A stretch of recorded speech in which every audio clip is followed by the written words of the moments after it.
Assalamualaikum warahmatullahi wabarakatuh. Perkenalkan, kami dari kelompok 4 yang beranggotakan saudari Mira Santika, Hayati Aziza, dan juga saudari Hairunisa. Baiklah, kami di sini akan mempresentasikan hasil makalah kami yang berjudul Fotografi sebagai Media Pembelajaran dari mata kuliah Media Pembelajaran yang diampu oleh Bapak Joko Rohadi Wibowo MPDI. Baiklah, di sini saya Hayati Aziza dengan NIM 2020201055 akan menjelaskan yang pertama pengertian media pembelajaran. Kata media berasal dari bahasa Latin medius yang secara harfiah berarti tengah, perantara atau pengantar. Sedangkan dalam bahasa Arab media adalah perantara atau pengantar pesan dari pengirim ke penerima pesan. Media adalah pengantar pesan dan pengirim ke penerima pesan. Dengan demikian, media merupakan wahana penyalur informasi belajar atau penyalur pesan. Sedangkan media adalah bentuk-bentuk komunikasi baik tercetak maupun audiovisual serta peralatannya. Media hendaknya dapat dimanipulasi, dapat dilihat, didengar, dan dibaca. Sedangkan menurut Association of Education and Communication Technology atau AECT, media adalah segala bentuk dan saluran yang digunakan untuk menyalurkan pesan atau informasi. Berdasarkan pendapat di atas, dapat disimpulkan bahwa media adalah alat yang digunakan untuk menjunjung suatu pembelajaran sehingga pembelajaran tersebut dapat berjalan dengan baik. Sedangkan pembelajaran merupakan terjemahan dari kata instruction yang dalam bahasa Yunani disebut instructos, yang berarti menyampaikan pikiran. Yang demikian arti instruksional adalah menyampaikan pikiran atau ide yang telah diolah secara bermakna melalui pembelajaran. Kata pembelajaran mengandung makna yang lebih proaktif dalam melaksanakan kegiatan belajar, sebab di dalamnya bukan hanya pendidik atau instruktur yang aktif, tetapi peserta didik merupakan subjek yang aktif dalam belajar. Oleh karena itu, agar aktivitas pembelajaran bermakna bagi peserta didik, pendidik perlu mengembangkan media pembelajaran yang bervariasi dan menarik bagi peserta didik. Media pembelajaran adalah segala bentuk alat komunikasi yang dapat digunakan untuk menyampaikan informasi dari sumber ke peserta didik secara terencana, sehingga tercipta lingkungan belajar yang kondusif di mana penerimanya dapat melakukan proses belajar secara efisien dan efektif. Selanjutnya yang D yaitu pengertian media gambar atau fotografi. Gambar fotografi merupakan media bentuk visual yang dapat ditemukan dari berbagai sumber seperti surat kabar, majalah, brosur, dan buku-buku. Dengan demikian, gambar fotografi dapat diperoleh dengan mudah untuk digunakan secara efektif sebagai media pembelajaran. Media ini berfungsi untuk menyalurkan pesan dari sumber ke penerima pesan. Media gambar fotografi bisa digunakan oleh peserta didik dalam belajar secara individual atau perorangan. Gambar fotografi juga bisa digunakan pada pembelajaran secara kelompok, misalnya dengan membuat kelompok diskusi. Foto juga dapat disesuaikan dengan tingkat usia siswa, sederhana atau tidak rumit, sehingga siswa tidak salah menafsirkan pesan dalam foto itu. Foto yang digunakan sebagai media pembelajaran harus artistik. Dalam arti foto tersebut mempertimbangkan faktor-faktor seperti komposisi, pewarnaan, dan afektif, dan teknik pengambilan dan pemrosesan yang baik. Selanjutnya, foto harus cukup besar dan jelas untuk kelompok siswa yang dihadapi. Perkenalkan, nama saya Mira Santika, NIM saya 2030201177. Saya akan menjelaskan tentang kelebihan dan kelemahan media fotografi.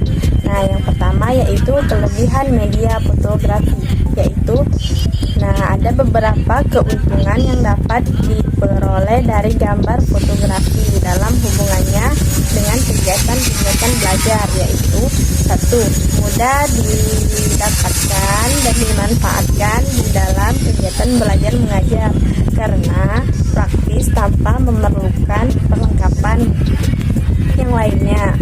Dan yang kedua yaitu harganya relatif lebih murah. Dan yang ketiga, gambar fotografi dapat diperlukan dalam banyak hal untuk berbagai jenjang pengajaran.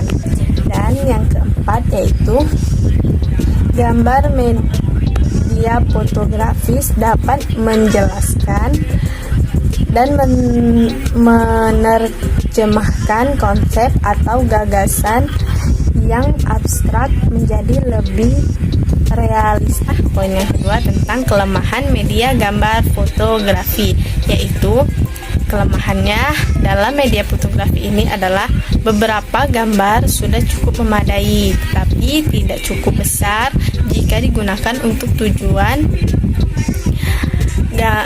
pengajaran kelompok besar, kecuali menggunakan layar proyeksi.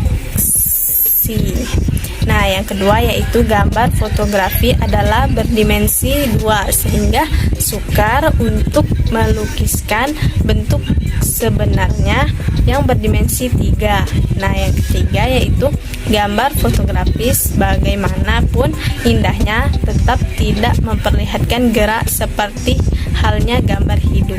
Nah, pada bagian keempat ini saya akan menjelaskan fungsi media pembelajaran. Nah, yang fungsinya yaitu penggunaan alat peraga dalam proses belajar mengajar, bukan merupakan fungsi tambahan, tidak mempunyai fungsi tersendiri. Yang kedua, penggunaan alat peraga merupakan bagaimana yang integral dari keseluruhan situasi mengajar. Dan yang ketiga, alat peraga dalam pengajaran penggunaannya integral dengan tujuan dan isi pembelajaran. Dan yang keempat yaitu penggunaan alat peraga dalam pengajaran bukan semata-mata untuk alat hiburan. Dan yang keempat, penggunaan alat peraga dalam pengajaran lebih diutamakan untuk mempercepat proses belajar mengajar dan membantu siswa dalam menangkap pengertian yang diberikan oleh guru. Dan yang keenam, penggunaan alat peraga dalam pengajaran diutamakan untuk mempertinggi mutu belajar mengajar.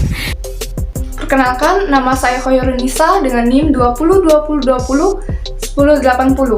Baiklah, saya akan melanjutkan materi penjelasan tentang fungsi dan manfaat media pembelajaran. Adapun manfaat dari media tersebut yaitu sebagai berikut.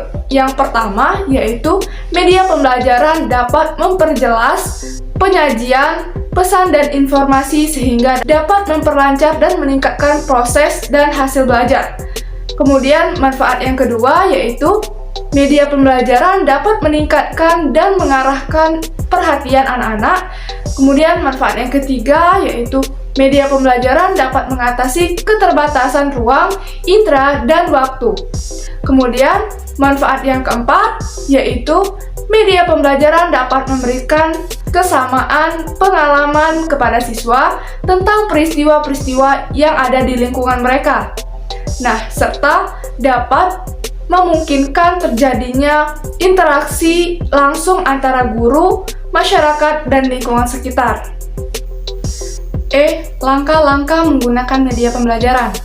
Nah, adapun langkah-langkah penggunaan media gambar fotografi dalam proses pembelajaran adalah sebagai berikut.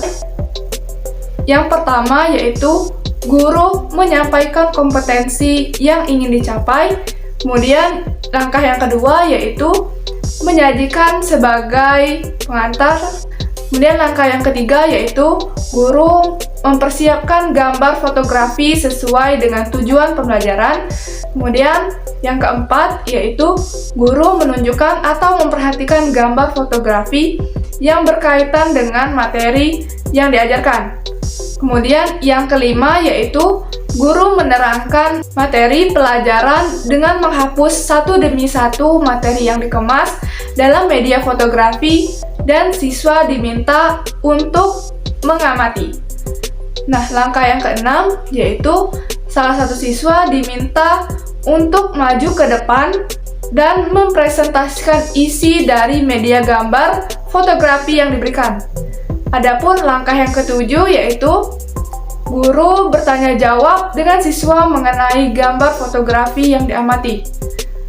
Kemudian langkah yang kedelapan, dari tanya jawab itu, guru mulai menanamkan konsep atau materi sesuai dengan tujuan yang ingin dicapai. Kemudian, adapun langkah yang terakhir yaitu membuat kesimpulan atau rangkuman. Dari pemaparan materi yang sudah dijelaskan, dapat kita simpulkan bahwa media adalah alat yang digunakan untuk belajar dalam bentuk komunikasi, baik cetak maupun audiovisual serta peralatannya. Media hendaknya dapat dimanipulasi, dapat dilihat, didengar, dan dibaca. Kemudian media juga dapat diartikan sebagai penghubung antara pemberi dan penerima informasi, dan penggunaan media sebagai penghubung antara pendidik dan peserta didik. Inilah yang disebut dengan media pembelajaran. Dalam media fotografi, ini merupakan media yang sangat mudah dijumpai dalam bentuk visual yang dapat ditemukan dari berbagai sumber seperti surat kabar, majalah, brosur, dan buku-buku. Nah, media ini atau media gambar fotografi bisa digunakan oleh peserta didik dalam belajar secara individu dan kelompok. Baik, mungkin itu saja penjelasan yang dapat kami sampaikan. Kami akhiri. Wassalamualaikum warahmatullahi wabarakatuh.